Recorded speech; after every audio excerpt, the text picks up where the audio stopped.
सब लोग बिल्कुल सावधानी से सुनिएगा। कृष्ण प्राप्ति के लक्षण क्या हैं? सबसे पहला, आपका हृदय प्रेम से अथाह भर गया हो। प्रेम से अथाह भर गया हो मतलब किसी सामान्य सी स्थिति को देखकर के भी आपका चित्त दया से भर जाता हो, आपके नेत्र सजल हो जाते हो, समझ जाना आपको कृष्ण मिल गए हैं। दूसरा लक्षण, सुनो, अब ताली नहीं बजाओ, सुनो बस। हमें पता है आप सुन रहे हो। कई बार ताली के चक्कर में क्या होता है, 4 लोगों ने सुनी, उनने बजाई, 40,000 उसी के चक्कर में बजा देते हैं। कुछ अच्छा ही बोला होगा तभी तो सब बजा रहे हैं। ताली मत बजाओ, आप बस कथा सुनो। और हमको ताली की बहुत इच्छा नहीं है, बस जब कीर्तन किया करें तब बजाया करो आप। सबसे पहला लक्षण कि आपको कृष्ण प्राप्त हो गए हों तो आपके चित्त में अथाह दया हो जाएगी।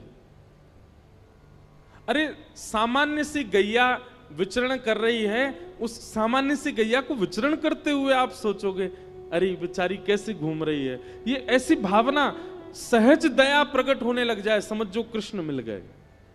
दूसरा,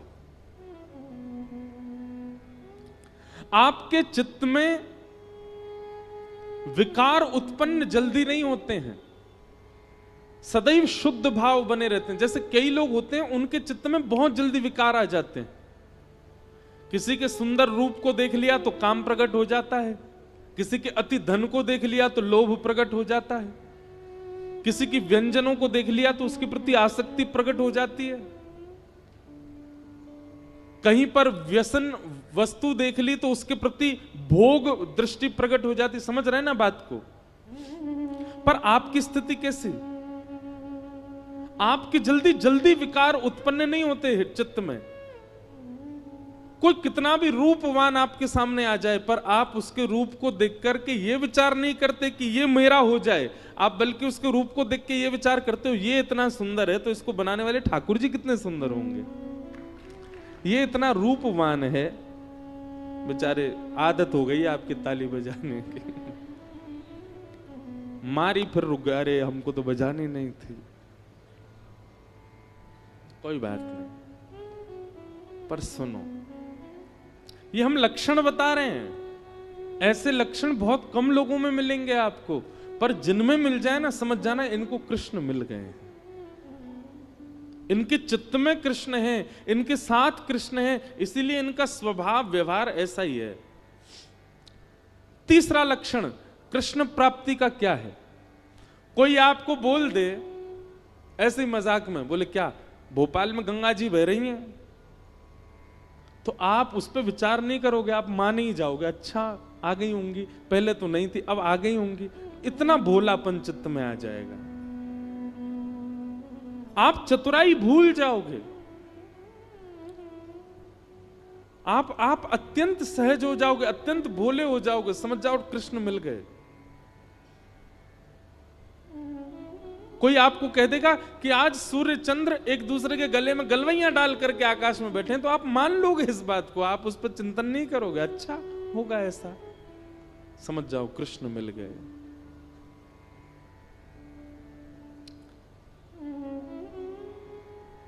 चौथी बात, कृष्ण प्राप्त होंगे तो आपके अंदर स्थिति कैसी हो जाएगी?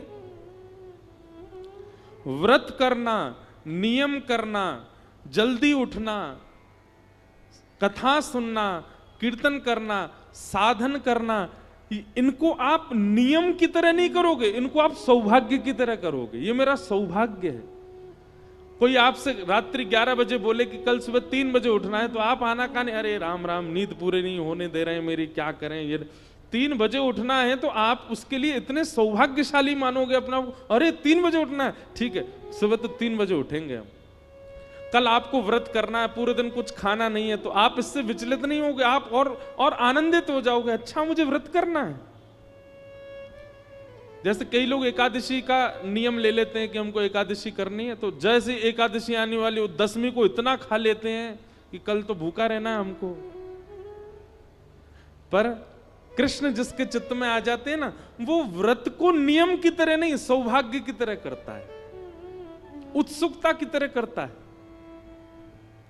जैसे बालक को कह दो कल हम तुझे मेला ले जाएंगे, तो रात भर सोता नहीं बालक, उसको इतनी एक्साइटमेंट रहती है, इतना पसंद रहता है, कल मेला में जाऊंगा।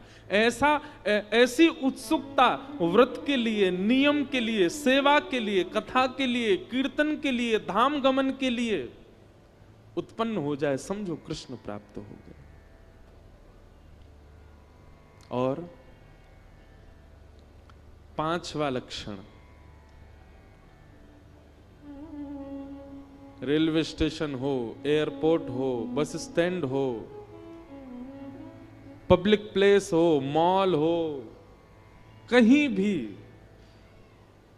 कोई तिलकधारी दिखाई दे जाए, कोई कंठी पहना हुआ दिखाई दे जाए, भले ही आप अपने ऑफिस के काम से हो, आप ऑफिशियल वेशभूषा में हो, लेकिन दिख जाए कि कोई वैष्णव सामने आ गया है, तो चित्त में अत्यंत आह्लाद, परिचय नहीं है आपका उससे, आप जानते नहीं हो उसको, लेकिन उसके वैष्णव भाव को देखकर के आप अत्यंत आनंदित हो जाओ, अत्यंत सुख में भर जाओ,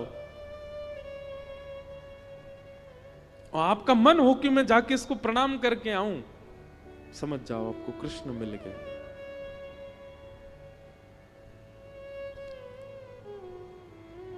यह कुछ लक्षण हैं कृष्ण प्राप्ति के। कृष्ण मिल जाने का मतलब कृष्ण संग रहेंगे नहीं।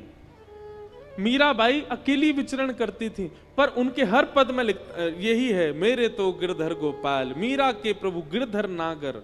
मतलब प्रत्यक्षता में दिखते नहीं है, पर उनके स्वभाव और उनके अनुभव और उनकी क्रिया से पता चलता है कि मीराबाई के साथ कृष्ण हरदम है। ऐसे ही हमारा स्वभाव, हमारे लक्षण, हमारे गुण, हमारी चाल चलन, क्रिया बताती है कि हमारे साथ कृष्ण है कि नहीं।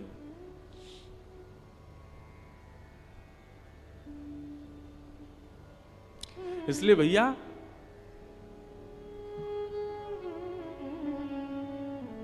कृष्ण प्राप्ति का मतलब प्रत्यक्ष श्री कृष्ण संग रहे नहीं, आपके स्वभाव में, आपके गुण में, आपके व्यवहार में, आपके विचारधारा में परिवर्तन इस प्रकार का हो जो हमने बताया, समझो कृष्ण प्राप्त हो गए।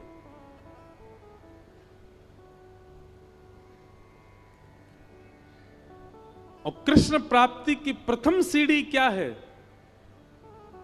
नाम जप, नाम संकीर्तन, ठाकुर जी के नाम का निरुध्यासन, स्मरण और निरंतर उसी का चिंतन, उसी से ही यह गति पकड़ेगी। पहला गेर ही है नाम जप, और उसी नाम को ही श्रीमद् भागवत में कहा गया परम सत्य, सत्यम परम धीमहि। हम ऐसे परम सत्य भगवान श्री कृष्ण के नाम को प्रणाम करते हैं, नमन करते हैं, वंदन करते हैं।